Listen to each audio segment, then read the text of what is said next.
the Sussex sale fell through, Megmad's CEO Daniel E. apologised to customers. Meghan Markle's Archetypes podcast was ended in June after only one season due to the failure of their Spotify arrangement.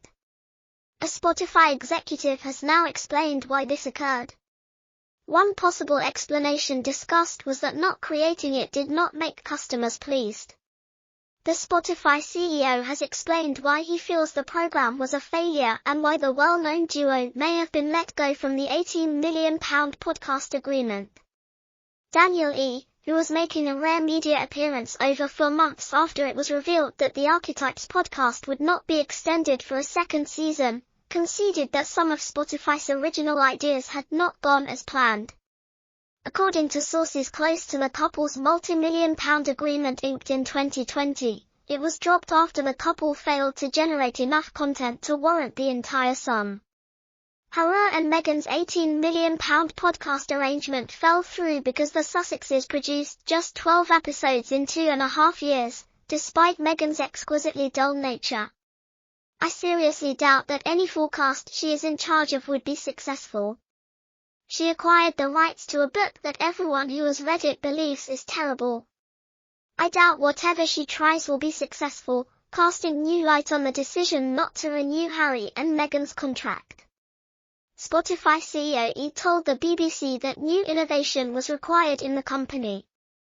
"We believed we could come in and deliver a terrific experience that both makes customers happy and opens up new possibilities for new producers," he continued, "and the fact is that part of it has worked and some of it hasn't. We're learning from them and moving on, and we wish all of those we didn't renew the best of luck in the future." Eek was speaking to the BBC's Zoe Kleinman, who questioned him on whether 12 podcast casts from the Sussexes over 2.5 years were worth £18 million.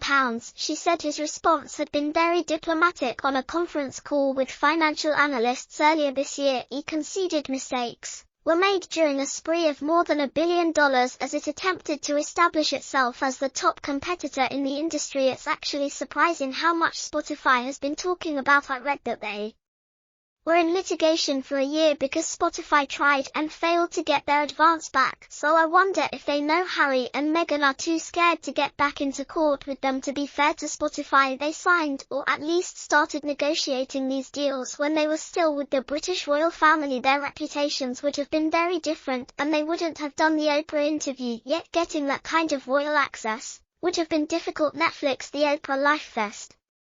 Enraged Spotify and Penguin Random House.